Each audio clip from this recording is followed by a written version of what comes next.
കർത്താവിന്റെ അതിപരിശുദ്ധമായ നാമം വാഴ്ത്തപ്പെടുമാറാകട്ടെ. പിന്നെയും നമുക്കൊരു പ്രാവശ്യം കൂടി വചനദീപ്തി സാക്ഷി കൂടാരത്തിലേക്ക് കടന്നു വരുവാൻ വലിയവനായ ദൈവം ഒരുക്കി തന്ന നല്ല സാവകാശത്തെ ഓർത്ത് ഞാൻ സ്തോത്രം ചെയ്യുന്നു. ഇന്ന് നമ്മോടൊത്ത് കർത്താവിന്റെ ദാസി ഗ്രേസി വിൽസൺ ജോയിൻ ചെയ്തിട്ടുണ്ട്. കർത്തദാസി ഓർത്ത് ഞാൻ സ്തോത്രം ചെയ്യുന്നു. അനേക അനുഭവങ്ങളുടെ നടുവിലൂടെ, പ്രതികൂലങ്ങളുടെ നടുവിലൂടെ, പ്രശ്നങ്ങളുടെ നടുവിലൂടെ കടന്നുപോയെങ്കിലും കർത്താവിന്റെ ദാസി ഹല്ലേലൂയ ഇന്ന് ദൈവകൃപയിൽ ആശ്രയിച്ച് വിശ്വാസത്തിൽ നിലനിന്ന് പോരുന്നു. കർത്തദാസിയെ ഓർത്ത് നമുക്ക് സ്തോത്രം ചെയ്യാം. ഒരു നിമിഷം കർത്താവിന്റെ ദാസിക്ക് വേണ്ടി നമുക്ക് പ്രാർത്ഥിക്കാം. ഞങ്ങളുടെ അൻപുള്ള ദൈവമേ, സ്വർഗീയ രാജാവേ, ഈ നല്ല സമയത്തിനായിട്ട് സ്തോത്രം. ഞങ്ങളുടെ അഭിഷിക്ത ദാസിയെ അവിടുത്തെ ബലമുള്ള കരങ്ങളിലേക്ക് സമ്പൂർണ്ണമായിട്ട് താഴ്ത്തി ഏൽപ്പിക്കട്ടെ. കർത്താവിന്റെ ദാസിയെ ബലപ്പെടുത്തണമേ. ദൈവകൃപയിൽ ആശ്രയിച്ച് താൻ സാക്ഷീകരിക്കുവാൻ ആഗ്രഹിക്കുന്നുവല്ലോ. കർത്താവ് ബലപ്പെടുത്തിയാട്ടെ, അമിത ബലം കൊണ്ട് നിറച്ചാട്ടെ. കർത്താവിന്റെ നാമത്തിന് മഹിമയ്ക്കായിട്ട് കർത്താവ് ഏൽപ്പിക്കപ്പെട്ട അനുഭവ സാക്ഷ്യങ്ങളെ പങ്കുവെക്കുവാൻ ദൈവമിടയാക്കിയാട്ടെ. ഞങ്ങളുടെ നെറ്റ് സിസ്റ്റം എല്ലാം അനുഗ്രഹമാക്കി തീർക്കണമേ. ഒന്നിനും ഒരു കുറവോ ബുദ്ധിമുട്ടുകളോ സംഭവിക്കാൻ ഇടയാകാതെ വണ്ണം, തടസ്സങ്ങൾ നേരിടാതെ വണ്ണം കർത്താവെ സാക്ഷ്യം ദൈവനാം മഹത്വത്തിനായിട്ട് ചിലവഴിപ്പാൻ ഇടയാക്കണം. അതിനായിട്ട് ഏൽപ്പിക്കുന്നു. അങ്ങ് അത്ഭുതങ്ങൾ പ്രവർത്തിക്കും. പ്രാർത്ഥന കേട്ടതിനായി സ്തോത്രം. യേശു ക്രിസ്തുവിന്റെ അൻപുള്ള നാമത്തിൽ ചോദിക്കുന്ന പ്രാർത്ഥന ദൈവയുടെ കേൾക്കണമേ. സ്വർഗീയ നല്ല പിതാവേ, ആമീൻ, ആമീൻ, ആമീൻ. Praise the lord. സ്തോത്രം. കർത്താവിന്റെ ദാസിയെ ദൈവം നടത്തിയ വിധങ്ങളെ കുറിച്ച് ആമീൻ നമുക്ക് പ്രസ്താവിക്കും. കർത്താവിന്റെ ദാസി സുഖവും സന്തോഷവുമായിരിക്കുന്നല്ലോ അല്ലേ? സ്തോത്രം. ഇന്ന് ഞങ്ങളോടൊത്ത് ജോയിൻ ചെയ്തിരിക്കുന്നതിൽ വളരെ സന്തോഷമുണ്ട്.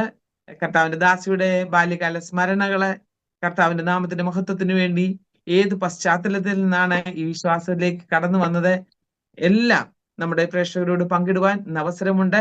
അതിനായിട്ട് കർത്താവിന്റെ ദാസിയെ വളരെ സ്നേഹത്തോടും ആദരവോടും കൂടി വചനദീപ്തി സാക്ഷി കൂടാരത്തിലേക്ക് ഞങ്ങൾ സ്വാഗതം ചെയ്യുന്നു. Price the Lord. കർത്താവിന്റെ ദാസി എവിടെ നിന്നാണ് ജോയിൻ ചെയ്തിരിക്കുന്നത് നമ്മുടെ പ്രേക്ഷകരുടെ അറിവിലേക്കായിട്ട് ഒരു വാക്കിൽ പറയാം. അതിനുശേഷം കർത്താവ് നടത്തിയ വിധങ്ങൾ, തന്റെ ബാല്യകാലത്തിലെ നല്ല സ്മരണകൾ, കർത്താവ് നടത്തിയ വിധങ്ങൾ ഒക്കെ നമ്മുടെ പ്രേക്ഷകരോട് പങ്കിടാം. അതിനായിട്ട് കർത്തദാസിയെ ക്ഷണിച്ചു കൊള്ളുന്നു. ദൈവത്തിന്റെ നാമത്തിൽ നന്ദിയോടെ സ്തോത്രം ചെയ്യുന്നു, സ്തുതിക്കുന്നു. ഈ പകൽക്കാലത്തിന്റെ ഈ സമയത്ത് ദൈവസന്നിധിയിലായിരിക്കാൻ തക്കണം ദൈവപാദപ്പെടുത്തിലേക്ക് കടന്നു വരുവാൻ സ്വർഗം സഹായിച്ച കൃപയ്ക്കായി നന്ദിയോടെ സ്തോത്രം ചെയ്യുന്നു. ഞാൻ ഇപ്പോൾ ആയിരിക്കുന്നത് തൊടുപുഴ എന്ന സ്ഥലത്താണ്.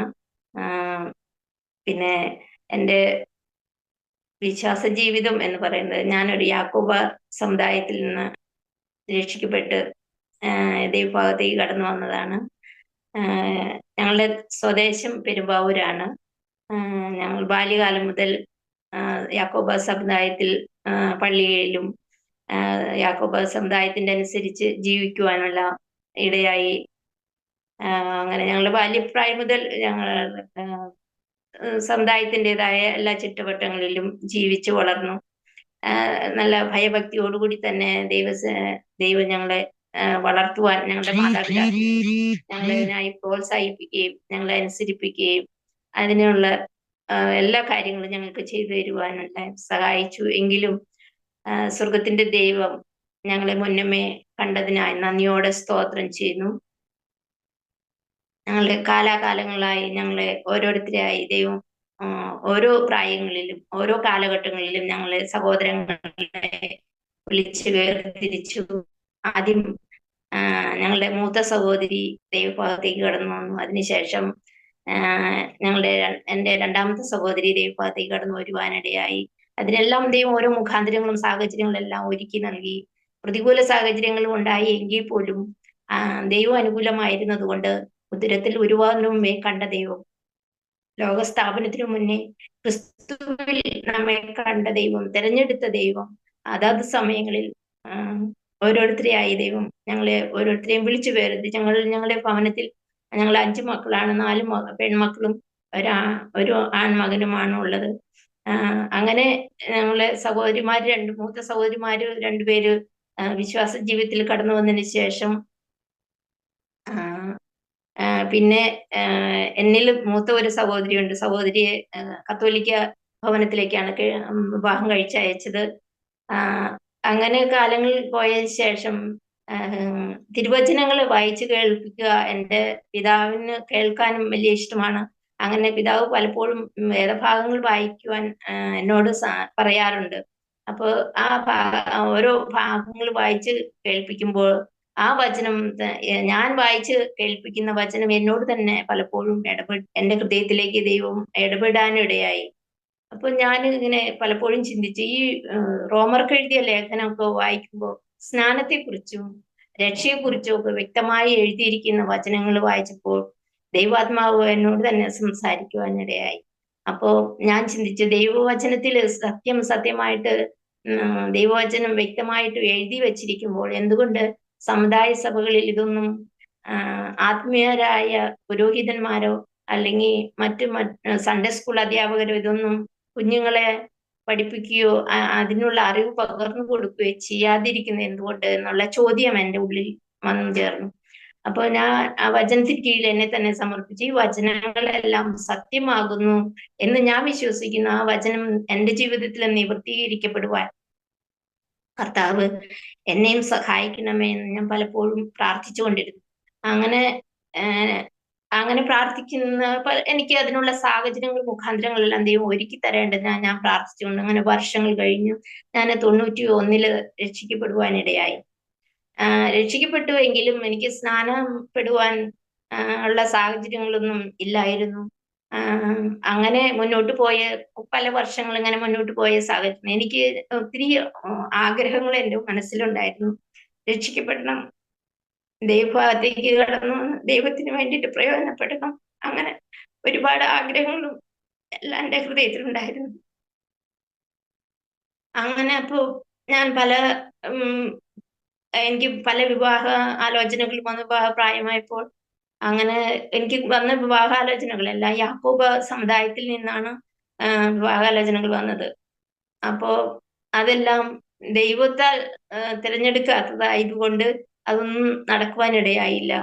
അങ്ങനെ ഇരിക്കുമ്പോൾ എൻ്റെ വീടിന്റെ അടുത്ത് ഞങ്ങളുടെ സഭയിൽ തന്നെ പോകുന്ന ഒരു ഫാമിലിയിലെ അവിടുത്തെ മാതാവ് ഭയങ്കര ഭക്തിയും പ്രാർത്ഥനാശീലമുള്ള ഒരു മാതാവ് ഞങ്ങളുടെ വിവാഹം നടക്കേണ്ടതിനായി ആ മാതാവിന്റെ ആഗ്രഹപ്രകാരം മാതാവിന്റെ കൊച്ചുമോന് വേണ്ടിയിട്ട് എന്നെ വിവാഹാലോചന ചെയ്തു. അങ്ങനെ ഞങ്ങൾ ഒരിക്കലും പ്രതീക്ഷിക്കാത്ത രീതിയിൽ ഞങ്ങളുടെ വിവാഹം നടക്കുവാനിടയായി. ഞങ്ങളുടെ വിവാഹം 97 ജനുവരി 16-ാം തീയതി ഞങ്ങളുടെ വിവാഹം നടന്നു. വിവാഹം നടന്നതിന് ശേഷം എനിക്ക് ഭയങ്കര സന്തോഷമായി. കാരണം എനിക്ക് ഏതെങ്കിലും വിധത്തിൽ ദൈവത്തോട് ചേർന്ന് ജീവിക്കണം, സ്നാനപ്പെടണം, ദൈവത്തെ ആരാധിക്കണം എന്നുള്ള ഒരു വാഞ്ച മാത്രമായിരുന്നു എൻ്റെ ഉള്ളില്. അങ്ങനെ ഞങ്ങളുടെ വിവാഹം കഴിഞ്ഞു. 97 ജനുവരിയിൽ ഞങ്ങൾ വിവാഹം കഴിഞ്ഞു. ഞാൻ ഏകദേശം 97 ലാസ്റ്റ് വരെ ഞങ്ങളുടെ വീട്ടിൽ നിന്നു. അദ്ദേഹം ബോംബെയിലായിരുന്നു ജോലി ചെയ്തുകൊണ്ടിരുന്നത്. അപ്പം 97 ലാസ്റ്റ് ആയപ്പോൾ എന്നെയും കൂട്ടി ഞങ്ങൾ ബോംബെക്ക് പോയി. അവിടെ ചെന്ന് ഡിസംബർ 28-ാം തീയതി ഞങ്ങൾ അവിടെ ചെന്നു. 30-ാം തീയതി 31-ന് നമ്മള് രാത്രി പ്രേയറിന് പോകുമല്ലോ. അപ്പൊ പ്രേയറിന് പോയ സമയത്ത് വലിയൊരു ആക്സിഡന്റ് ഞങ്ങളുടെ ജീവിതത്തിൽ ഉണ്ടായി. ആ ആക്സിഡന്റ് നടന്ന സമയത്ത് ഒരു മനുഷ്യനും ആ പരിസരത്ത് ഒന്നും ഉണ്ടായിരുന്നില്ല. എങ്കിൽ പോലും ആക്സിഡന്റ് വലിയൊരു ആക്സിഡന്റ് ആയിരുന്നു. ഞങ്ങൾ സഞ്ചരിച്ചത് ഒരു കാറിലാണ്. ആ കാറ് മരത്തിൽ ചെന്നിടിച്ചിട്ട് കാർ മുഴുവനും ഏകദേശം തകർന്നു പോയി. പക്ഷെ ഞങ്ങൾക്ക് ഒരു പോറൽ പോലും ഏൽക്കാതെ ദൈവം ഞങ്ങളെ അതിൽ നിന്നെല്ലാം വിടിവിച്ചു. അപ്പോ എന്റെ ഭർത്താവ് വിശ്വാസിയായിരുന്നെങ്കിൽ പോലും അല്പം മദ്യപാനവും പുകവലിയും ഉള്ള ഒരു സ്വഭാവക്കാരനായിരുന്നു. എനിക്കത് ഒന്നും അറിയില്ലായിരുന്നു. അങ്ങനെ ഈ ആക്സിഡന്റ് സംഭവിച്ചതിന് ശേഷം ഞാൻ പലപ്പോഴും അദ്ദേഹത്തോട് ഓരോ കാര്യങ്ങൾ ദൈവവചനത്തിൽ കൂടി ഓരോ കാര്യങ്ങൾ സംസാരിക്കുകയും അങ്ങനെ അദ്ദേഹത്തിന് ഒരു മാനസാന്തരം വരുവാനിടയായി. ദൈവം ഓരോ കാര്യങ്ങൾ ചെയ്യുമ്പോൾ അതിന്റെ പിന്നിൽ ദൈവത്തിന് ഒരു ഉദ്ദേശമുണ്ടെന്ന് ഞാൻ പലപ്പോഴും എൻ്റെ ജീവിതത്തിൽ അനുഭവിച്ചറിയുവാനിടയായിട്ടുണ്ട്. അപ്പോ ഞാൻ അദ്ദേഹത്തോട് ദൈവവചനത്തിൽ കൂടി സംസാരിച്ചു. ദൈവം അദ്ദേഹത്തോട് ഇടപെട്ടു. അങ്ങനെ ഒരു വർഷത്തോളം ചില മാസങ്ങളും കൂടി പ്രാർത്ഥിച്ച എൻ്റെ വിഷയത്തിന് വേണ്ടി ദൈവം ആ ഒരു ആക്സിഡന്റോടുകൂടി അദ്ദേഹം ദൈവത്തിങ്കിലേക്ക് മടങ്ങി വരുവാനും ദൈവത്തോട് ചേർന്ന് ദൈവത്തെ സത്യത്തിലും ആത്മാവിലും ആരാധിക്കണം. സകല പാപ വഴികളും വിട്ട് ദൈവത്തോട് ചേർന്നിരിപ്പാനും ദൈവത്തെ രുചിച്ചറിയുവാനും ദൈവത്തിന് വേണ്ടി ജീവിക്കുവാനും വേണ്ടി സമർപ്പിക്കപ്പെട്ടു. അങ്ങനെ ഞങ്ങൾ വർഷങ്ങൾ ബോംബെയുടെ പ്രദേശത്ത് കർത്താവിന് വേണ്ടി ജീവിക്കുവാനും ദൈവം ചെയ്തു കൊടുത്ത ചെറിയ ജോലികൾ ചെയ്ത് ജീവിക്കുവാനും ദൈവം സഹായിച്ചു. അങ്ങനെ ദൈവം ഞങ്ങളിൽ കൂടി എന്ത് ആഗ്രഹിക്കുന്നുവോ അതിനു വേണ്ടി ഞങ്ങളെ തന്നെ ദൈവസന്നിധിയിൽ താഴ്ത്തി ഏൽപ്പിച്ചു കൊടുത്ത് ഞങ്ങൾ ജീവിക്കുമ്പോൾ ഞങ്ങള് ബോംബെയിലെ ഏറ്റവും വലിയൊരു കൊയറിൽ പാടുവാനുമെല്ലാം ഞങ്ങൾക്ക് കുടുംബമായി അവസരങ്ങളെ നൽകി. അങ്ങനെ ഞങ്ങൾക്ക് കണ്ടുമുട്ടുന്നവരോട് ദൈവത്തെക്കുറിച്ച് പറയുവാനും രക്ഷയിലേക്ക് പലരെയും ദൈവഭാഗത്തേക്ക് കൊണ്ടുവരുവാനും പലരെയും ആത്മീയ പ്രചോദനങ്ങൾ നൽകുന്ന രീതിയിൽ ഞങ്ങൾക്ക് അവരെ ദൈവസന്നിധിയിൽ കൂട്ടിക്കൊണ്ടുവരുവാനല്ല പല കുടുംബങ്ങളെയും ഞങ്ങൾക്ക് വേണ്ടി ദൈവം ഞങ്ങൾക്ക് ഒരുക്കി തന്നു. ഞങ്ങൾ യാത്ര ചെയ്യുമ്പോഴാണെങ്കിലും ബസ്സിൽ യാത്ര ചെയ്താലും റിക്ഷയിൽ യാത്ര ചെയ്താലും ട്രെയിനിൽ യാത്ര ചെയ്താലും ഞങ്ങളുടെ മുൻപിൽ ആരെയെങ്കിലും ഒരാളെ ദൈവവചനം സംസാരിക്കുവാൻ രക്ഷയുടെ സന്ദേശം അറിയിക്കുവാനും ദൈവം ഞങ്ങൾക്ക് ഒരുക്കി തന്നിട്ടുണ്ട്. അതിനായി ദൈവത്തിന് നന്ദിയോടെ സ്തോത്രം. ഒന്നിനും ഒരു മടിയും കൂടാതെ ഞങ്ങൾ പലപ്പോഴും പ്രാർത്ഥിച്ചിരുന്ന ഒരു വിഷയമാണ്. അതിനൊന്നും ഒരു മടിയും കൂടാതെ ദൈവം ഞങ്ങൾക്ക് വേണ്ടി ഒരുക്കി തന്നതിന് ഒത്തവണ്ണം ദൈവം ഞങ്ങൾക്ക് നൽകി തന്ന കൃപയ്ക്ക് ഒത്തവണ്ണം മറ്റുള്ളവരോട് സുവിശേഷം പറയുവാൻ ദൈവം ഞങ്ങൾക്ക് അവസരം തന്നത് ഞങ്ങള് വ്യക്തമായിട്ട് ഉപയോഗിക്കുകയും ശക്തമായി മറ്റുള്ളവരോട് ട്രെയിനാണെന്നുള്ള ഒരു ഇതൊന്നും വകവയ്ക്കാതെ അനേകർ കേൾക്കുമല്ലോ അല്ലെങ്കിൽ ഭയം ഉണ്ടാവുമല്ലോ എന്നുള്ള ഇതൊന്നും വയ്ക്കാതെ ഞങ്ങള് നന്നായി തന്നെ പലരോടും സുവിശേഷം പറയാൻ ദൈവം ആ കാലങ്ങളിലൊക്കെ സഹായിച്ചിട്ടുണ്ട്. അങ്ങനെ ഞങ്ങള് 25 വർഷത്തോളം ഞങ്ങൾ ഒരുമിച്ച് ബോംബെയുടെ പ്രദേശത്ത് അനുഗ്രഹിക്കപ്പെട്ട കൂട്ടായ്മകൾ കൂടുവാനും അനുഗ്രഹമായ ക്രിസ്തീയ ജീവിതം നയിപ്പാനും ഭയത്തോടും ഭക്തിയോടും കൂടി ആയിരിക്കാനും ദൈവം ഞങ്ങളെ സഹായിച്ചു. ഒരു ദിനവും അങ്ങനെ ഞങ്ങള് കടന്നുപോയി. അങ്ങനെ ഇരിക്കുമ്പോൾ ഞങ്ങൾ 2022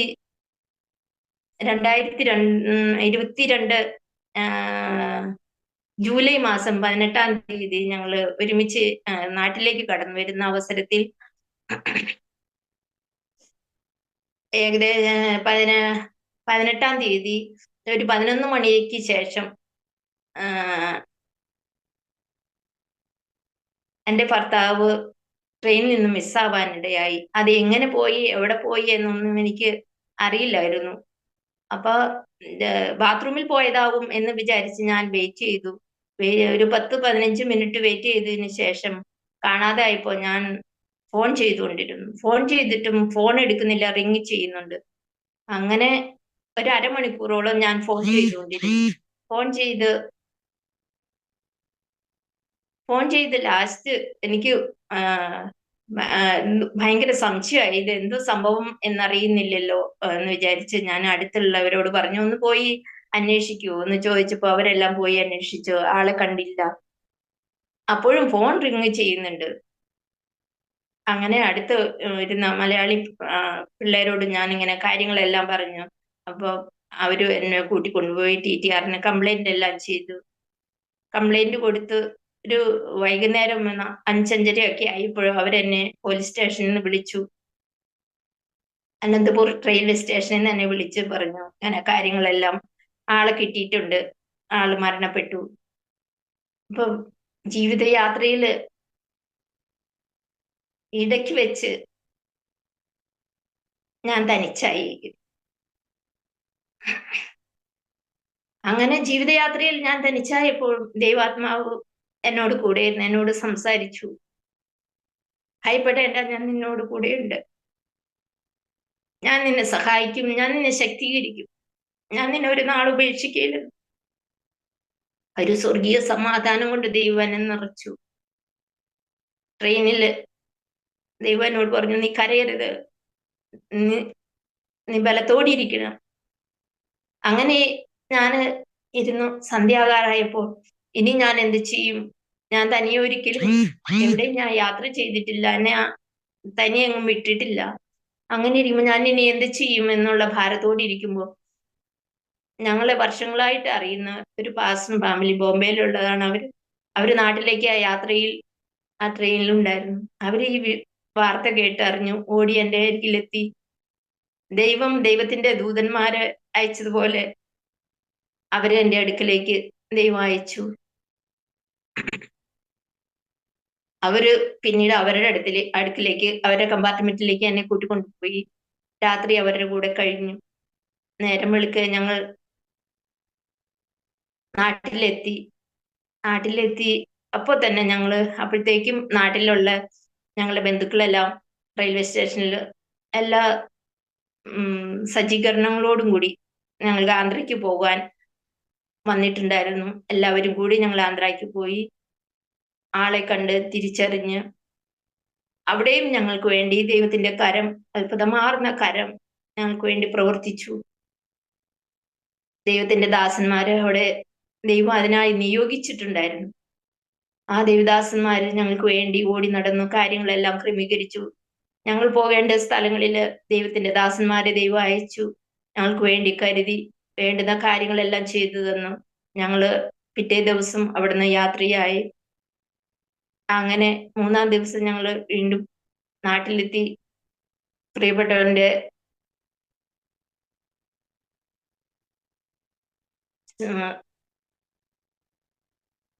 അടക്കം നിശ്ചയിച്ചിരുന്ന ദിവസത്തിൽ തന്നെ നടത്തുവാൻ സ്വർഗം സഹായിച്ചു.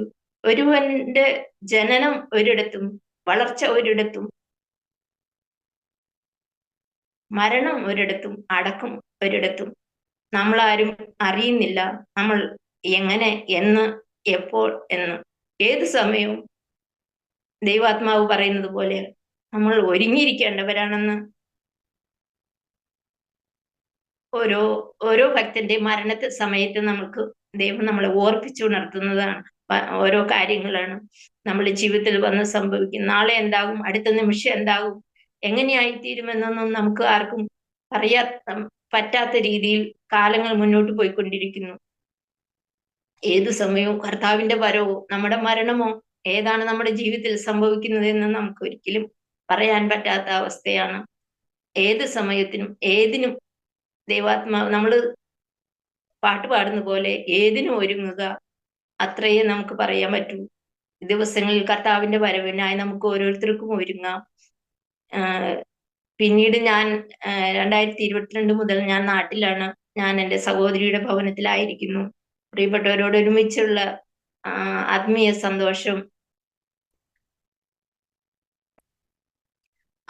സന്തോഷം ഞങ്ങളിവിടെ IPC സഭയിലാണ് പോയിക്കൊണ്ടിരിക്കുന്നത്. ദൈവത്തിന്റെ കരുണയും ദയയും വിശ്വസ്തതയും ഇതുവരെയും അടിങ്ങളോട് കൂടെയിരുന്നു. അടിങ്ങളെ പരിപാലിച്ചു. ഒന്നുമില്ലാത്ത അവസ്ഥയിൽ ഇത്രത്തോളം ഞങ്ങളെ കൊണ്ടുവന്ന ദൈവം, അമ്മയുടെ ഉദരത്തിൽ ഉരുവാകുന്നതിന് മുമ്പേ കണ്ട ദൈവം ഇന്നും ഓരോ നാളും വഴി നടത്തിക്കൊണ്ടിരിക്കുന്നു. ദൈവത്തിന്റെ ആലോചന പോലെ, ദൈവത്തിന്റെ ഹിതം പോലെ മുന്നോട്ട് ജീവിപ്പാൻ ദൈവകരങ്ങളിൽ താഴ്ത്തി ഏൽപ്പിക്കുന്നു. പ്രിയപ്പെട്ടവരുടെ എല്ലാവരെയും പ്രാർത്ഥന, അനുഗ്രഹം, സ്നേഹം, സഹകരണം എല്ലാം ഇതുവരെയും കൂടെയിരുന്നു. എൻ്റെ ജീവിത സാക്ഷ്യം ഇതാണ്. എൻ്റെ ജീവിത സാക്ഷ്യം അനേകർക്ക് ആശ്വാസമായി തീരുവാൻ സ്വർഗം സഹായിക്കുന്നത് ഓർത്ത് നന്ദിയോടെ സ്തോത്രം. ഇനിയുള്ള ജീവിതകാലം ദൈവം തരുന്ന ഒരു ദിവസമാണ് എൻ്റെ ആയുസ്സെങ്കിൽ ആ ഒരു ദിവസം കർത്താവിന് വേണ്ടി ജീവിച്ചു തീരണം. പാട്ടുകാരൻ പാടുന്നത് പോലെ എരിഞ്ഞു തീരണം, ഒരു കൈത്തിരി പോലെ എരിഞ്ഞു തീരണം എന്നാണ് എൻ്റെ ആഗ്രഹം. അതിനായി ദൈവകരങ്ങളിൽ അടിയനെ തന്നെ താഴ്ത്തി ഏൽപ്പിക്കുന്നു. ബോംബെയില് ഞങ്ങള് ഒരിക്കലും പ്രതീക്ഷിക്കാത്ത രീതിയിലാണ് ഞങ്ങൾക്ക് ഒരു കൊയർ ടീമിലേക്ക് ഞങ്ങളെ ക്ഷണിച്ചത്. ഒരു യോഗ്യതയും ഞങ്ങളുടെ ജീവിതത്തിലില്ല.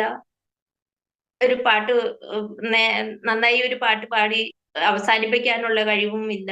എങ്കിലും സ്വർഗത്തിലെ ദൈവം മുന്നമേ അതെല്ലാം കണ്ടിരിക്കുന്നു. നമ്മുടെ ജീവിതത്തിൽ എന്തെല്ലാം എഴുതി ചേർത്തിരിക്കുന്നുവോ അതെല്ലാം നമ്മുടെ ജീവിതത്തിലേക്ക് വന്നു ചേരേണ്ട സമയത്ത് അതാത് സമയങ്ങളിൽ വന്നു ചേർന്നിരിക്കും എന്നുള്ളതിനൊരു തെളിവാണ്. ഞാനൊരു ഭവനത്തിൽ ചെന്നപ്പോൾ ആ ഭവനത്തിലുള്ള പ്രിയപ്പെട്ടവര് വേണ്ട വിധത്തിൽ മൈൻഡ് ചെയ്തില്ല. അപ്പൊ എന്റെ ഹൃദയത്തിൽ ഒരു ചിന്ത വന്നു, ദൈവമേ ഇതെന്താണ്? ഞാൻ അങ്ങനെ ദൈവത്തോട് പലപ്പോഴും പല കാര്യങ്ങളും ഇങ്ങനെ ചോദിച്ചുകൊണ്ടിരിക്കും. ഇതെന്താണ് അങ്ങനെ ദൈവമക്കളാവുമ്പോ നമ്മള് അന്യോന്യം സ്നേഹം കൊടുക്കുക എന്നുള്ളതാണല്ലോ. അപ്പൊ ഇവരെന്താ ഇങ്ങനെ പെരുമാറിയത് എന്ന് ഞാൻ ഇങ്ങനെ ചിന്തിച്ച്, ഞങ്ങൾ പാവങ്ങളായിട്ടാണോ ഇങ്ങനെ ഇടപെട്ടത് എന്നൊക്കെ എന്റെ മനസ്സിൽ ഇങ്ങനെ ദൈവത്തോട് ചോദിച്ചുകൊണ്ടിരുന്നപ്പം ഞങ്ങള് ആ ഭവനത്തിൽ നിന്ന് തിരിച്ച് വീട്ടിലേക്ക് വരുന്ന വഴി ദൈവാത്മാവ് എന്നോട് സംസാരിച്ചു. യോശുവ 3-ാം അധ്യായത്തിന്റെ 5 മുതല് ഉള്ള വാക്യങ്ങൾ എന്റെ ഹൃദയത്തിൽ, ഞാൻ വീട്ടിൽ വന്ന് കയറിയ ഉടനെ തന്നെ ഞാൻ ബൈബിൾ എടുത്ത് ആ വാക്യങ്ങൾ നോക്കി. ഇതെന്താ ഈ ദൈവം എന്നോട് സംസാരിച്ച ഈ വാക്യത്തിൽ എന്താ എഴുതിയിരിക്കുന്നതെന്ന് അറിയാം എന്ന് വിചാരിച്ച് ഞാൻ വേഗം ബൈബിൾ എടുത്ത് നോക്കി. അപ്പൊ എന്റെ ഹസ്ബൻഡ് എന്നോട് ചോദിച്ചു, നീ എന്താ വന്ന വഴി തന്നെ ബൈബിൾ എടുത്ത് നോക്കുന്നേ? അപ്പൊ ഞാൻ പറഞ്ഞു ഒന്നുമില്ല എന്ന് പറഞ്ഞ് ഞാൻ ബൈബിൾ എടുത്ത് നോക്കി. ആ ബൈബിൾ വചനം ഇങ്ങനെയാണ്, ഞാൻ ഇന്നു മുതൽ നിന്നെ വലിയവനാക്കാൻ തുടങ്ങും. അതിന്റെ ആ വാചനത്തിന്റെ ലാസ്റ്റ് ഇങ്ങനെയാണ്, ഞാൻ നിന്നെ ഇന്നു മുതൽ വലിയവനാക്കാൻ തുടങ്ങും. അപ്പോ എനിക്കൊന്നും മനസ്സിലായില്ല, എങ്കിലും നമുക്ക് കുറച്ചു കാര്യങ്ങളൊക്കെ മനസ്സിലാവുമല്ലോ. അപ്പൊ എനിക്ക് ഭയങ്കര സന്തോഷം തോന്നി. എന്റെ ഉള്ളില് എന്താ ദൈവം പ്രവർത്തിക്കാൻ പോകുന്നതെന്നൊന്നും എനിക്കറിയില്ല. പക്ഷെ എനിക്ക് ഒരു കാര്യം അറിയാം, ദൈവം എന്തോ പ്രവർത്തിക്കും. ഈ ദിവസങ്ങളിൽ ദൈവം എന്തോ പ്രവർത്തിക്കാൻ പോകുകയെന്നും എനിക്ക് മനസ്സിലായി. അത് ഏത് വിധത്തിലെന്നോ എങ്ങനെയെന്നോ എനിക്ക് മനസ്സിലായില്ല എന്നുള്ളൂ. അങ്ങനെ കുറച്ച് ദിവസം കഴിഞ്ഞപ്പോൾ ഞങ്ങളുടെ ചർച്ചിലെ പാസ്റ്റർ പറഞ്ഞു, ഇങ്ങനെ ഒരു കൊയർ ടീം അവിടെ ഒരു സ്കൂളിൽ സംഘടിപ്പിച്ചിട്ടുണ്ട്, അവിടെ പോയി ഗ്രേസി ജോയിൻ ചെയ്യണം എന്ന് പറഞ്ഞു. അപ്പൊ ഞാൻ പറഞ്ഞു, എനിക്കൊരു പാട്ട് നേരത്തെ പൂർത്തീകരിച്ച് പാടാനുള്ള കഴിവ് പോലും ഇല്ല, ഞാൻ പോവില്ല. അത് തന്നെയല്ല ഹിന്ദിയാണ്, അപ്പൊ എനിക്ക് അതിനുള്ള കഴിവൊന്നുമില്ല. അങ്ങനെ പറഞ്ഞപ്പോ പാസ്റ്റർ പറഞ്ഞു, ഞാൻ പറയുന്നത് അങ്ങ് അനുസരിച്ചാൽ മാത്രം മതി, വേറെ ഒന്നും ഇങ്ങോട്ട് തിരിച്ചു പറയണ്ടെന്ന് പറഞ്ഞു. അപ്പോ പാസ്റ്റർ പറഞ്ഞത് കേട്ടനുസരിച്ചില്ലെങ്കിൽ നമുക്ക് അതൊരു മനസ്സിന് ഭയങ്കര ഭാരം തോന്നുമല്ലോ, പാസ്റ്ററിനും ഭാരം തോന്നുമല്ലോ എന്ന് വിചാരിച്ച് ഞാൻ പറഞ്ഞു, എന്നാ ഓക്കെ ഞാൻ പോകാം. അങ്ങനെ പറഞ്ഞ് ഞാനും എന്റെ ഹസ്ബൻഡും കൂടി ഞങ്ങള് അവിടെ ചെന്നു പാട്ട് പഠിക്കാൻ തുടങ്ങി. എനിക്ക് പെട്ടെന്ന് ഒരു പാട്ട് കേട്ട പെട്ടെന്ന് പഠിക്കുന്ന ഒരു ശീലം ദൈവം തന്നിട്ടുണ്ട്, ഒരു കഴിവ് ദൈവം തന്നിട്ടുണ്ട്. ഒരു പ്രാവശ്യം കേട്ടാൽ മതി ആ പാട്ടിന്റെ ഒരു 3/4 ഭാഗം തന്നെ പഠിച്ചിരിക്കും. അപ്പോ ഹിന്ദി പാട്ട് അവിടെ ചെന്നു പഠിച്ചു. അപ്പൊ അത് എന്തിനുള്ളതാണെന്നും എങ്ങനെയാണെന്നും ഒന്നും ചിന്തിക്കുന്നില്ല, അറിയുന്നില്ല. പാട്ട് പഠിക്കാമല്ലോ എന്നുള്ള ആഗ്രഹത്തോടു കൂടിയാണ് ഞാൻ പോയത്. അവിടെ ചെന്ന് കുറച്ച് നാൾ കഴിഞ്ഞ് കുറെ പേരിങ്ങനെ ജോയിൻ ചെയ്യാൻ തുടങ്ങി. ഒരു 10-40 പേരോളം ആ കൊയർ ടീമിൽ ജോയിൻ ചെയ്തു. അതങ്ങനെ ആ കൊയർ വളർന്നു. ഏകദേശം ഒരു ആഗസ്റ്റ് മാസം ഒക്കെ ആയപ്പോഴത്തേക്കും, ആഗസ്റ്റ് മാസം 15-ാം തീയതി അവിടുത്തെ ഏറ്റവും വലിയ ഹാളില് അവരുടെ ഒരു പ്രോഗ്രാം വെച്ചു. ഈ ആഗസ്റ്റ് 15-ന്റെ പ്രോഗ്രാം വെച്ച് അതൊരു മറാഠി ചർച്ചിന്റെ പ്രോഗ്രാമാണ്. അപ്പൊ ആഗസ്റ്റ് 15-ന് എല്ലാം അവര് അങ്ങനെ പ്രോഗ്രാം വെക്കും, കുട്ടികൾക്ക് വേണ്ടിയിട്ടുള്ള പ്രോത്സാഹന സമ്മാനങ്ങളൊക്കെ നൽകും. അങ്ങനെ ആ പ്രോഗ്രാമില് സ്റ്റേജില് ഞങ്ങൾക്ക് അത് ഞങ്ങളുടെ കൊയർ ഗ്രൂപ്പ് പാടണം. അപ്പൊ ഞങ്ങളുടെ ചർച്ചിൽ നിന്ന് അത് എല്ലാവരും അറിഞ്ഞു, ഞങ്ങൾ ഇങ്ങനെ കൊയറിൽ പോകുന്നുണ്ട്, പാടാൻ പോകുന്നുണ്ട് എന്നെല്ലാം അറിഞ്ഞു. അപ്പൊ ഇങ്ങനെ പ്രോഗ്രാം നടക്കുന്നുണ്ടെന്ന് ചർച്ചിലുള്ളവരെല്ലാവരും അറിയിച്ചപ്പോ ഞങ്ങളുടെ ചർച്ചിലെ ഒരു ആന്റി എന്നോട് ചോദിച്ചു, ഗ്രേസിയെ മുൻനിരയിൽ നിർത്തുവോ അവര് എന്ന് ചോദിച്ചു. അപ്പൊ എന്റെ ഉള്ളിൽ തോന്നി, അതെന്താ അങ്ങനെ എന്നോട് ചോദിച്ചത്, മുൻനിരയിൽ നിർത്തുവോ, ഗ്രേസിക്ക് മൈക്ക് തരുവോ എന്നൊക്കെ ചോദ്യങ്ങൾ അവരുടെ ഉള്ളിലെ ഏത് വികാരം കൊണ്ട് അങ്ങനെ ചോദിച്ചെന്നൊന്നും എനിക്കറിയില്ല. പക്ഷെ എന്റെ ഉള്ളില് എന്റെ ദൈവം എന്നെ നിർത്തേണ്ടടുത്ത് നിർത്തും. എന്നെ മുന്നിൽ നിർത്തുന്ന ദൈവം ആഗ്രഹിക്കുന്നുവെങ്കിൽ ദൈവം എന്നെ മുന്നിൽ തന്നെ നിർത്തും. അപ്പൊ ഞാൻ എന്റെ ദൈവത്തോട് പറഞ്ഞു, ദൈവമേ ഇവരുടെ എല്ലാം മുന്നിൽ എന്നെ മാനിക്കണേ എന്ന് ഞാനിങ്ങനെ പ്രാർത്ഥിച്ചോണ്ട്. അതുപോലെ തന്നെ അവരെല്ലാവരും കാഴ്ചക്കാരായി മുന്നിൽ വന്നിരിക്കുമ്പോ തന്നെ അവരുടെ മുന്നിൽ എന്റെ മുന്നിൽ മയക്കും വെച്ച് തന്ന് എന്നെ മുൻനിരയിൽ നിർത്തി എന്നെ മാനിച്ചൊരു ദൈവമുണ്ട്. ഞാൻ ആ ദൈവത്തെ വാഴ്ത്തി സ്തുതിക്കും. അങ്ങനെ ഓരോ സന്ദർഭങ്ങളിലും ദൈവം നമ്മളിൽ എന്ത് തന്നിരിക്കുന്നു, ഓരോരോ കഴിവുകള്, ഓരോ താലന്തുകള്, ദൈവം നമ്മളിൽ തന്നിരിക്കുന്ന കഴിവുകളും താലന്തുകളെല്ലാം ദൈവത്തിന് വേണ്ടി സമർപ്പിച്ച് ദൈവത്തിന് വേണ്ടി ജീവിക്കുവാൻ ഇതുവരെ എന്നെ സഹായിച്ചു. അതുപോലെ ആത്മീയമായിട്ടാണെങ്കിലും സഭയില് പാടാനും പ്രാർത്ഥിക്കാനും ദൈവവചനം ദേവദാസന്മാർക്ക് വായിച്ചു കൊടുക്കുവാനും ഓരോ ദേവദാസന്മാര് വരുമ്പോ അവർക്ക് ബൈബിൾ പെട്ടെന്ന് വായിച്ചു കൊടുക്കുവാനും എല്ലാം ദൈവം എനിക്ക് കൃപ തന്നിട്ടുണ്ട്. അതെല്ലാം ദൈവനാമമഹത്വത്തിനായി പ്രയോജനപ്പെടുത്തുവാൻ ദൈവം എന്നെ ഇതുവരെ സഹായിച്ചു. ആയുസ്സും ആരോഗ്യവും എല്ലാം നൽകി തന്ന ദൈവത്തിന് നന്ദിയോടെ സ്തോത്രം ചെയ്യുന്നു. അതുപോലെ ഓരോ ഓരോ ആവശ്യഘട്ടങ്ങളിലും ദൈവത്തിന്റെ കരം അടിയനോട് കൂടെയിരുന്നു. അതുപോലെ ഒരു പലപ്പോഴും ഞാൻ ചിന്തിക്കുന്ന ഒരു കാര്യമാണ് നല്ല ശമര്യക്കാരനാണെന്ന്. അങ്ങനെ നമ്മൾ ചിന്തിക്കുമ്പോൾ നമ്മള് അടുത്തറിയുന്നവരാണ്, അല്ലെങ്കിൽ നമ്മൾ ഇന്ന ആള് നമുക്ക് ഒരു നല്ല ശമര്യക്കാരൻ എന്ന പോലെ ആയിത്തീരും, അല്ലെങ്കിൽ നമ്മുടെ ബന്ധുക്കളായിത്തീരും, നമ്മുടെ സഹോദരങ്ങളായിത്തീരും, അല്ലെങ്കിൽ നമ്മളെ കൂട്ടുകാരായിത്തീരും, അങ്ങനെയൊക്കെ ചിന്തിക്കും. പക്ഷെ എന്റെ ജീവിതത്തില് ഞാനൊരിക്കൽ എന്റെ ഒരു ചർച്ചിലുണ്ടായിരുന്ന ഒരു സഹോദരി നാട്ടിൽ നിന്ന് കടന്നു വന്നപ്പോൾ അവരുടെ മകൾക്ക് വേണ്ടി ഹോസ്പിറ്റലിൽ ഒരു ജോലിക്ക് വേണ്ടിയിട്ട് കടന്നു വന്നതാണ്. അപ്പൊ ഞങ്ങളുടെ അടുത്താണ് അവരുടെ മോള് ജോയിൻ ചെയ്യാനുള്ള ഹോസ്പിറ്റല്. അപ്പൊ എന്നോട് പറഞ്ഞു, സിസ്റ്റർ ഇവിടെ വരെ വരുവാണെങ്കിൽ നമുക്ക് തമ്മിൽ കാണാമായിരുന്നു എന്ന് പറഞ്ഞു. അപ്പൊ എനിക്ക് കാലിന് വേദനയായിട്ട് ഞാൻ ഭവനത്തിൽ വിശ്രമിക്കുന്ന സമയത്ത് അപ്പൊ എന്റെ ഹസ്ബൻഡ് എന്നെ വിളിച്ചിട്ട് പറഞ്ഞു, നീ ചെന്ന് അവരെ കൂട്ടിക്കൊണ്ട് പോവാ വീട്ടിലേക്ക്. അപ്പൊ ഞാൻ നടന്ന് ഹോസ്പിറ്റൽ വരെ പോയി. ഹോസ്പിറ്റൽ വാതിലിന് അടുത്ത് ചെന്നപ്പോഴേക്കും ഒരു പട്ടി, എവിടുന്നാന്ന് അറിയില്ല, ഒരു പട്ടി എന്റെ പിന്നിൽ നിന്ന് വന്ന് എന്റെ കാലിൽ കടിച്ചു. എനിക്ക് മനസ്സിലായില്ല അത് പട്ടിയാണോ എന്താണെന്ന് എനിക്ക് അറിയില്ല. ഞാൻ പെട്ടെന്ന് വീണിട്ട് എന്റെ യേശുവേ എന്ന് പറഞ്ഞിട്ട് ഞാൻ വീണപ്പോ വീണിട്ട് ഞാൻ തിരിഞ്ഞു നോക്കിയപ്പോഴാണ് പട്ടിയാണെന്ന് എനിക്ക് മനസ്സിലായത്. അപ്പൊ വലിയ പട്ടിയായതുകൊണ്ട് കാലിൽ നിന്ന് പട്ടിക്ക് വിടാനും പറ്റുന്നില്ല, പല്ല് ആഴത്തിൽ കയറി. അപ്പൊ അങ്ങനെ ഞാൻ ആ ശബ്ദത്തിൽ വീണപ്പോ ഒരു വണ്ടി ക്രോസ് ചെയ്യാൻ വരുന്നുണ്ടായിരുന്നു. ആ വണ്ടി പെട്ടെന്ന് അവിടെ നിർത്തി, ഒരു കാറ് അവിടെ നിർത്തി. ആ കാറിൽ നിന്ന് ഇറങ്ങി വന്ന മനുഷ്യര്, അവർക്ക് എന്റെ ഭാഷ കേട്ടപ്പോ മനസ്സിലായി മലയാളം സംസാരിക്കുന്നത്. അവര് ഒരു പകുതി മലയാളിയായിരുന്നു. അവര് വേഗം വന്നിട്ട് എന്നെ പിടിച്ചെഴുന്നേൽപ്പിച്ച് എന്നെ കാഷ്വാലിറ്റിയിലേക്ക് കൊണ്ടുപോകാൻ എന്നോട് പറഞ്ഞു, ബാ കാഷ്വാലിറ്റിയിലേക്ക് കൊണ്ടുപോകാൻ, ഞാൻ കൊണ്ടുപോകാം. അപ്പൊ എനിക്ക് ആരും ഇല്ല അവിടെ. എന്റെ കയ്യിലാണെങ്കിൽ ഒരു ഫോൺ ഇല്ല, എന്റെ കയ്യിൽ പൈസ ഇല്ല. ഞാൻ കാഷ്വാലിറ്റിയിലേക്ക് പോകാമെന്ന് അവര് പറഞ്ഞെങ്കിലും എന്റെ കയ്യിൽ പൈസ ഇല്ലാത്തതുകൊണ്ട് ഞാൻ ചിന്തിച്ചു, അയ്യോ, ഞാൻ പറഞ്ഞു എനിക്കൊരു സിസ്റ്റർ വരാനുണ്ട്, അവര് വരട്ടെ എന്ന് പറഞ്ഞു.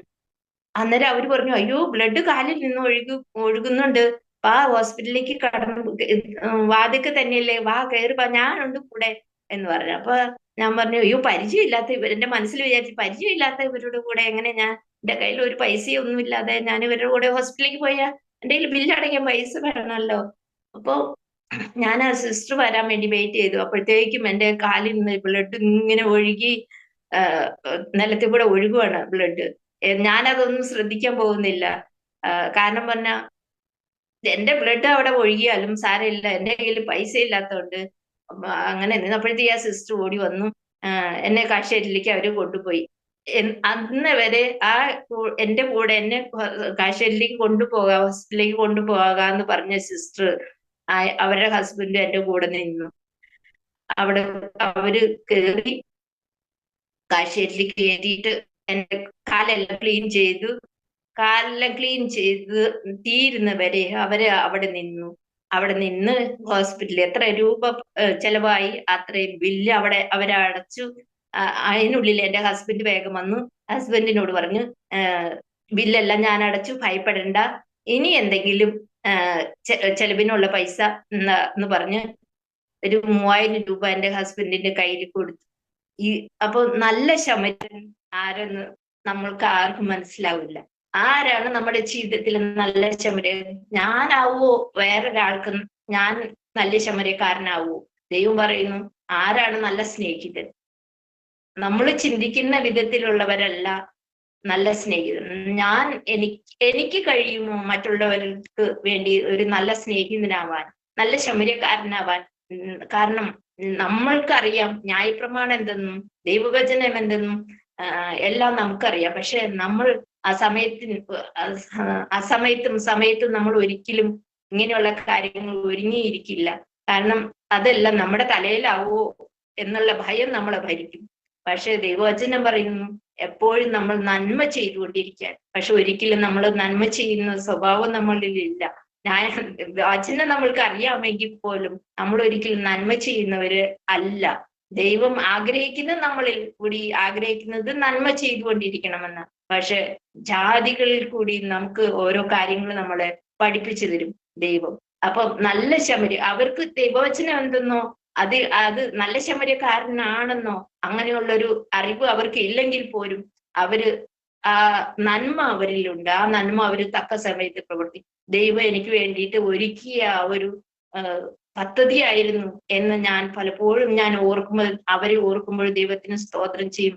ഞാൻ പലപ്പോഴും ഓരോ കാര്യങ്ങൾ എൻ്റെ ജീവിതത്തിൽ വരുമ്പോൾ, ഓരോ സംഭവങ്ങൾ നടക്കുമ്പോൾ പെട്ടെന്ന് എൻ്റെ ഓർമ്മയിലേക്ക് ആ കാര്യം വരും. ഞാൻ പലരോടും ആ കാര്യം സംസാരിച്ചിട്ടുണ്ട്. ഒരു നല്ല ശമര്യക്കാരൻ, ഒരു സ്ത്രീ അല്ലെങ്കിൽ ഒരു സഹോദരൻ, ഒരു സഹോദരി എനിക്ക് വേണ്ടി ദൈവം ഒരുക്കി തന്നത് ആ വഴികൾ അതുപോലെ തന്നെ പല പല കാര്യങ്ങളിലും ഞാൻ പറഞ്ഞ എൻ്റെ ഹസ്ബൻഡ് മരിച്ച് ഞങ്ങള് ആന്ധ്രയ്ക്ക് കടന്നു പോയപ്പോഴും അവിടെയും ദൈവത്തിന്റെ അത്ഭുതമാർന്ന കരം അവിടെ ഞങ്ങൾക്ക് വേണ്ടി പ്രവർത്തിച്ചു. ഞങ്ങൾക്ക് വേണ്ടി തെലുങ്ക് പാസ്റ്റർമാരെ അവിടെ ഒരുക്കി വെച്ച് ദൈവം ഒരു പ്രവൃത്തി ചെയ്യുമ്പോൾ ദൈവത്തിന് അതിന്റെ പിന്നിൽ അത്ഭുതമാർന്ന വലിയ കരം പ്രവർത്തിച്ചതിന് ശേഷമേ ദൈവത്തിന്റെ കുഞ്ഞുങ്ങൾക്ക് ഒരു വേദന അല്ലെങ്കിൽ ഒരു ശോധന കൊടുക്കുകയുള്ളൂ എന്ന് പല സമയങ്ങളിലും ദൈവത്തിന്റെ അത്ഭുതമാർന്ന പ്രവൃത്തി അനുഭവിച്ചറിയുവാൻ ദൈവം എനിക്ക് ഇടയായിട്ടുണ്ട്. അതുപോലെ പല കാര്യങ്ങളും എൻ്റെ ഓർമ്മയിലുണ്ട്. എങ്കിൽ പോലും അത് എന്താ ഈ സമയത്ത് എനിക്ക് പറയുവാൻ പറ്റുന്നില്ല. എങ്കിൽ പോലും പിന്നെ ഒരു സംഭവമാണ്, എൻ്റെ ഹസ്ബൻഡ് മരിച്ചതിന് ശേഷം ഞാൻ എന്ത് ചെയ്യും എന്നുള്ള ഒരു ചിന്ത എന്നെ വല്ലാതെ ഭരിച്ചുകൊണ്ടിരുന്നു. ഞങ്ങൾ ആന്ധ്രയ്ക്ക് പോയ സമയത്ത് എൻ്റെ സഹോദരങ്ങളും എൻ്റെ ചേച്ചിയുടെ മക്കളും എല്ലാം എൻ്റെ കൂടെ യാത്ര ചെയ്യുന്നുണ്ട്. പക്ഷെ ഞാൻ അവരെ ആരെയും കാണുന്നില്ല. അവരെല്ലാവരും എൻ്റെ കൂടെ ഉണ്ട്, എൻ്റെ പിന്നിൽ ഇരിപ്പുണ്ട്, എൻ്റെ സൈഡിൽ ഇരിപ്പുണ്ട്. പക്ഷെ അവരെ ആരെയും ഞാൻ കാണുന്നില്ല. ഞാൻ കണ്ടത് എൻ്റെ ദൈവത്തെ മാത്രമാണ് കണ്ടത്. ഞാൻ മുന്നോട്ട് നോക്കുമ്പോഴെല്ലാം എൻ്റെ കർത്താവിനെ മാത്രം കണ്ടുകൊണ്ട് ഞാൻ പോയി. ഞാൻ എന്ത് ചെയ്യണം, എങ്ങനെ പോകണം, ആരോട് സംസാരിക്കണം എന്നൊന്നും എനിക്ക് വ്യക്തമായിട്ട് ഒരു അറിവുമില്ല. എന്നെ ദൈവം നയിക്കുന്നുണ്ട്, എനിക്ക് വേണ്ടി മുന്നിൽ ഒരാൾ പോകുന്നുണ്ട് എന്നുള്ള ഒരു ബോധം മാത്രമേ എനിക്കുണ്ടായിരുന്നുള്ളൂ. അവിടെ ചെന്ന് ഞാൻ ആരോടും അങ്ങനെ കൂടുതൽ സംസാരിക്കുന്ന ഒരു വ്യക്തിയൊന്നുമല്ല. പോലീസ് സ്റ്റേഷനിലൊക്കെ കയറി ഇറങ്ങുക എന്ന് പറഞ്ഞാൽ എൻ്റെ ജീവിതത്തിൽ ഒരിക്കലും ചെയ്തിട്ടില്ലാത്ത ഒരു കാര്യം. പോലീസിനോടൊക്കെ എങ്ങനെ സംസാരിക്കണം എന്നുള്ള അതും അന്യനാട്ടില് എൻ്റെ ഹസ്ബൻഡാണ് മരിച്ചത്. സാധാരണ ഹസ്ബൻഡൊക്കെ മരിച്ചാല് കരഞ്ഞു വിലപിച്ചിരിക്കേണ്ട സമയത്ത് ഞാൻ ധൈര്യത്തോടുകൂടി ദൈവം എനിക്ക് തന്ന ധൈര്യത്തോടുകൂടി ദൈവം എനിക്ക് തന്ന സ്വർഗീയ സമാധാനത്തോടുകൂടി ഞാൻ പ്രിയപ്പെട്ടവരോടുകൂടെ യാത്ര ചെയ്തു. അതുപോലെ തന്നെ ഞാൻ എങ്ങനെ മുന്നോട്ട് പോകുമെന്നുള്ള പലപ്പോഴും ചിന്തിച്ച് ഭയന്നും ഇരുന്ന സമയങ്ങളിൽ ദൈവത്തിന്റെ അത്ഭുതമാർന്ന കരമാണ് എനിക്ക് എൻ്റെ സഹോദരങ്ങളോടുകൂടെ ഈ ഭവനത്തിൽ വസിക്കുവാൻ ദൈവം ഒരുക്കി തന്നത്. എനിക്ക് വർഷങ്ങൾക്ക് മുന്നമേ ദൈവം എനിക്ക് എൻ്റെ തലയിൽ കവിച്ച ഒരു ദേവദാസൻ ആലോചന പറഞ്ഞ, നിന്റെ വഴിയിൽ അനേകം മുള്ളുകളും കല്ലുകളും മാത്രമേ ഉള്ളൂ, എങ്കിലും നീ ധൈര്യത്തോടുകൂടി മുന്നോട്ട് പോക്കോ, ഭയപ്പെടേണ്ട, ഞാൻ നിന്നോട് കൂടെ ഉണ്ട്, ഞാൻ നിന്റെ ബലം കൈപിടിച്ചിരിക്കുന്നു. ദൈവകൃപയിൽ ആശ്രയിച്ചെന്നുള്ള പാട്ടുപാടി നീ ധൈര്യത്തോടുകൂടി നിന്റെ വിശ്വാസ ജീവിതം മുന്നോട്ട് കൊണ്ടുപോയിക്കൊള്ളുക. നീ ജനിച്ച വീട്ടിലും നീ വളർന്ന വീട്ടിലും നീ ആയിരിക്കുന്ന സഭയിലും നിന്നെ വിവാഹം കഴിച്ച് അയച്ച വീട്ടിലും നീ തനിച്ചാണ് എന്നുള്ളൊരു ദൈവിക ആലോചന ഒരു ദേവദാസൻ ഞാൻ ഒരിക്കലും കണ്ടിട്ടില്ല. ദേവദാസൻ എന്നെ അറിയില്ല. പക്ഷെ ദൈവത്തിന്റെ ആലോചന എന്നോട് പറഞ്ഞപ്പോ പലപ്പോഴും ഞാൻ ചിന്തിച്ചിട്ടുണ്ട്. എന്റെ വിശ്വാസ ജീവിത വഴിയിൽ കല്ലും മുള്ളും നിറഞ്ഞതാണ്. പക്ഷേ എങ്കിൽ കർത്താവിന്റെ ഉള്ളംകരത്തിലടി എന്നെ വഹിച്ച് ഇതുവരെ സൂക്ഷിച്ച് പരിപാലിച്ച വിധങ്ങളെ ഓർത്ത് ഞാൻ നന്ദിയോടെ സ്തോത്രം ചെയ്യുന്നു. എന്റെ ഭർത്താവിന്റെ വീട്ടുകാരോ എന്റെ സഹോദരങ്ങളെല്ലാം എന്നെ തള്ളിക്കളഞ്ഞപ്പോഴും എന്നെ തള്ളിക്കളയാത്ത ദൈവം എന്നോട് കൂടെ ഇരുന്ന് ഇതുവരെയും പരിപാലിച്ചു. ദൈവത്തിന്റെ അത്ഭുതമാർന്ന കരത്തിനെ ഓർത്ത് നന്ദിയോടെ സ്തോത്രം. നാളെ ഓർത്ത് ഞാൻ ഒരിക്കലും ഭാരപ്പെടുന്നില്ല. എങ്കിലും എൻ്റെ ഉള്ളിലെ ഞാൻ മനുഷ്യനായതുകൊണ്ട് ചെറിയ ചെറിയ വിഷമതകളും ചെറിയ ചെറിയ ചിന്തകളും വിചാരങ്ങളും എന്നെ പലപ്പോഴും ഭരിക്കാറുണ്ടെങ്കിലും അതെല്ലാം ഞാൻ അപ്പൊ തന്നെ സാത്താനോട് പറയും, നീ നിന്റെ വഴിക്ക് പോ, എന്നെ എന്റെ വഴിക്ക് വിട്, ഞാൻ എന്റെ കർത്താവിന്റെ വകയാ, എന്നെ നിനക്ക് ഭരിക്കാൻ നീ എന്നെ ഭരിക്കാനല്ല, ഞാൻ നിന്നെ ഭരിക്കും, നീ എന്റെ കാൽച്ചുവട്ടില്ല. എന്റെ കർത്താവ് എന്നോട് കൂടെ ജയവീരനായി എന്നോട് കൂടെയാണ്. എന്റെ കർത്താവ് ജയത്തോടെ നടത്തും. ഇതുവരെ നടത്തിയ ദൈവം ഇനിയും എന്നെ ജയത്തോടെ നടത്തും. നീ എന്നെ ലജ്ജിപ്പിക്കാൻ ഒരു നാളും ഇടയാകില്ല. എന്റെ കർത്താവ് എന്റെ തലയെ കാട്ടുപോത്തിന്റെ കൊമ്പ് പോലെ ഉയർത്തും എന്ന ദൈവവചനം എഴുതി വെച്ചിരിക്കുന്നു.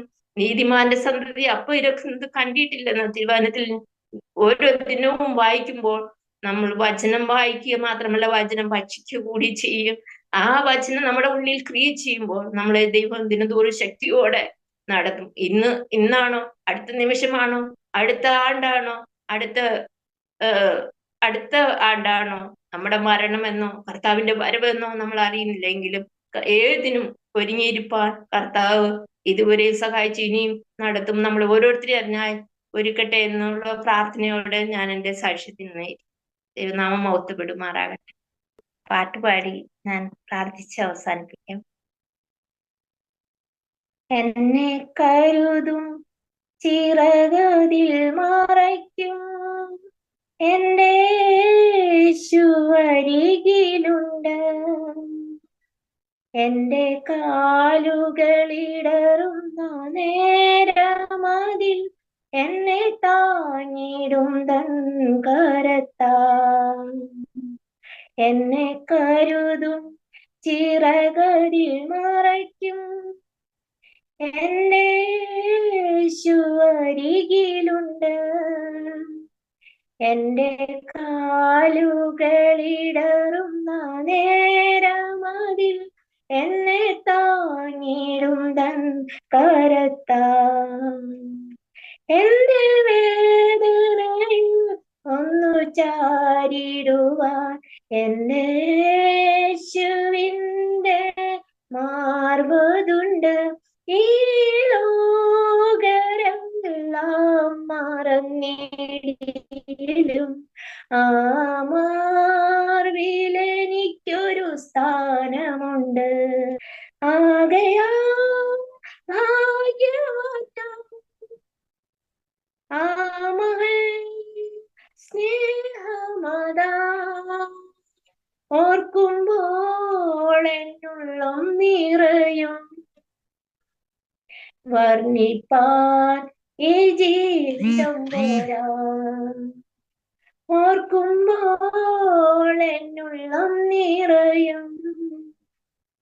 വർണ്ണിപ്പാൻ ഈ ജീവിതം പോരാ. എന്നെ കരുതും ചിറകതിൽ മറയ്ക്കും എൻ്റെ യേശു അരികിലുണ്ട്. എൻ്റെ കാലുകളിടറുന്ന നേരമതിൽ എന്നെ താങ്ങിടും തൻ കരത്താൽ.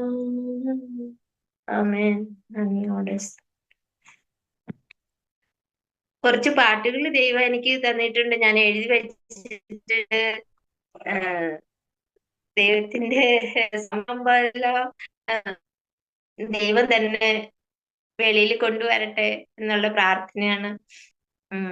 ഇനി നമുക്ക് ഒരു വാക്ക് പ്രാർത്ഥിക്കാം. കരുണാസമ്പന്നനായ ദൈവമേ, സ്വർഗീയ നല്ല പിതാവേ, ഈ അനുഗ്രഹിക്കപ്പെട്ട നല്ല സമയത്തിനായി നന്ദിയോടെ വാഴ്ത്തുന്നു, സ്തുതിക്കുന്നു കർത്താവേ. ഹല്ലേലൂയ. ദൈവമേ, പ്രിയ വചനദീപ്തി എന്ന ചാനലിലൂടെ പ്രിയ ബീന സിസ്റ്ററിന്റെ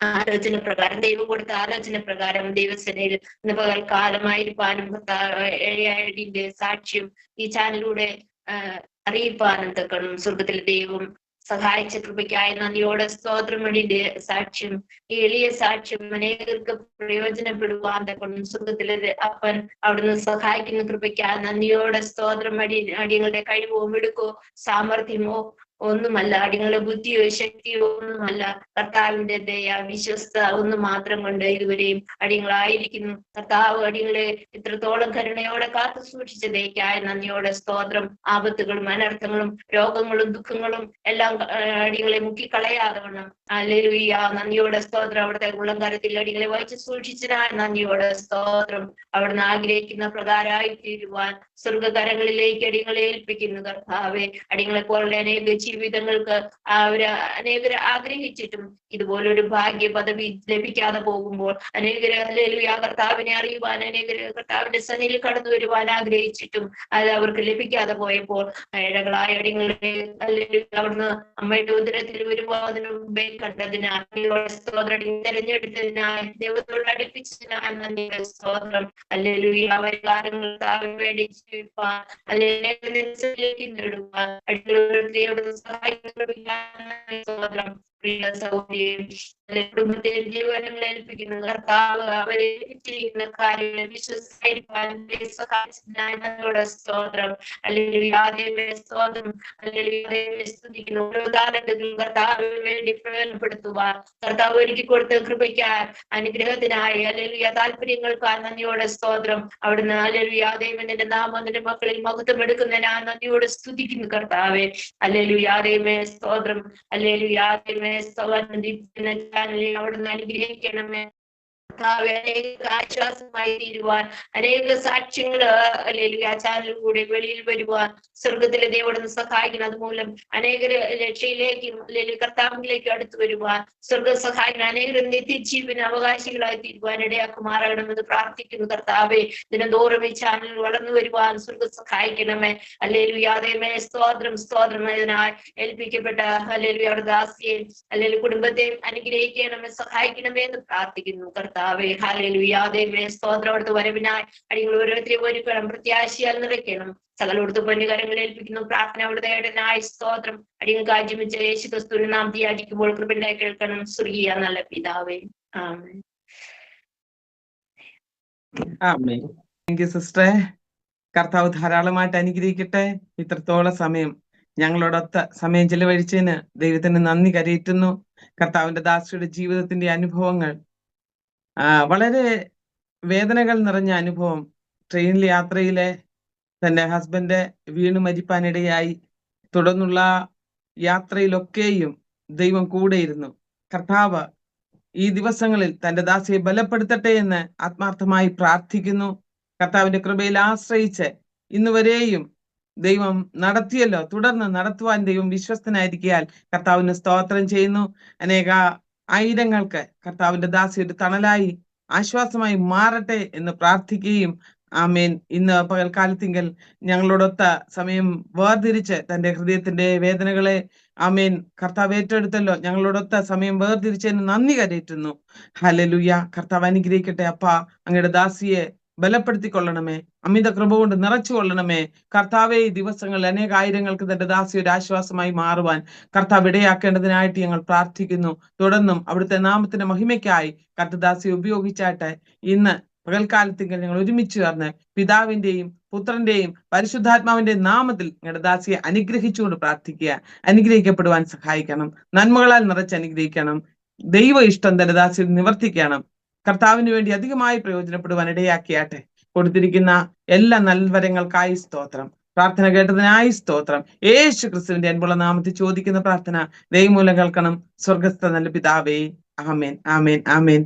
താങ്ക് യു.